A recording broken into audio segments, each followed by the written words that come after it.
Hello everyone, now I will show you how to set up a TP-Link router, Archer C6U. And before we start, I want to say that if my video will help you, please support my work. Every donation will help rebuild my home, which was destroyed by Russian invaders. Half of all donations I will send to animal shelters and funds which support Ukrainian war victims. All details are in the description down below. The first thing you need to do is turn on the router. Take the power adapter. Plug one end into an outlet and the other into the router.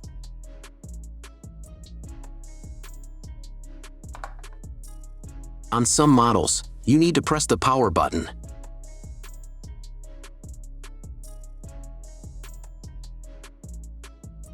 When the router turns on, the indicator will light up. Then connect the cable from your broadband provider to a special port. This port is usually signed as WAN or Internet, and usually it has a different color. Each cable should be inserted until it clicks. Next, insert one end of the Ethernet cable that comes with the router into one of the LAN ports.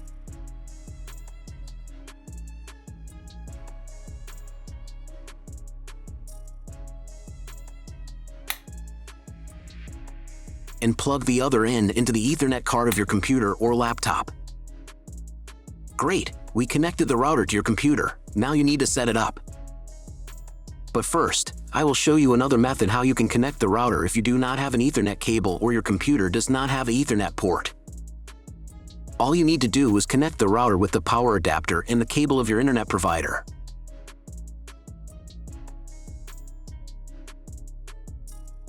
When you do this, your router will immediately distribute Wi-Fi, but the internet will not be available. If the router is new and has never been configured, the Wi-Fi network will be with the name of your router. The router name and Wi-Fi password are printed on the sticker that is located on the router. These credentials are different for each router. Connect to it. Great! You have connected to the router. Now let's proceed to its configuration. First, open your browser and go to the URL that you see on the screen. Use the address bar, not the search bar. If the link doesn't open, or you see a page with a password that you don't know, it means that your router has already been configured, and you need to reset it to factory settings. Press the special reset button on the router for 5 to 10 seconds. The indicators on the router will blink. Usually this button is inside the router case to prevent it from being accidentally pressed. In this case, press it with a thin object. The router will reboot and the settings will be reset to factory defaults. Then you can try to enter the router settings panel again. If your router settings panel looks not like mine, it means that your router has a different version of firmware. I recorded a video for each type of firmware. All links are in the description down below. So, first of all, you need to create a username and password for your personal account. Some firmware versions don't have this form, but if it appears, fill in all details and memorize them. Or better, write them down somewhere. They will be needed the next time when you log into your personal account. First of all, run the quick setup to manually configure your internet connection and wireless settings. I should also warn you that depending on the firmware version, you may not have some setup steps or they will be in the wrong order. Trust me, you got this. Just watch the video and follow instructions. On the first screen, select your time zone. If you don't remember which one you have, select any and click Next. On the next page, select the type of internet connection. Usually it is specified in the contract with your broadband provider. If you don't know, you can try to click on the Auto Detect button. The router will try to identify what type you have. If it has failed, select Dynamic IP and click Next. Depending on what type of connection you have chosen in the previous step, this page may differ from mine. If you have selected Dynamic IP, then choose one of the options on this page. If your ISP only allows internet access to a specific MAC address, you need to clone the MAC address of the primary computer. If you are not sure, select Do Not Clone MAC Address.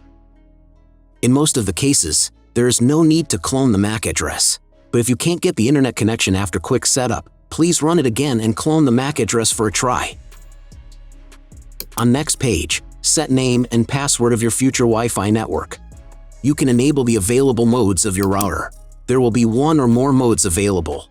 If there are several, enable them and enter for each network the name and password of your future Wi-Fi network. Password must be at least 8 characters long.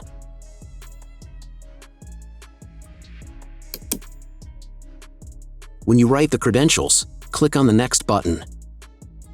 On the next page, you will see all the information that you specified earlier. Click the Save button and wait until the settings are saved.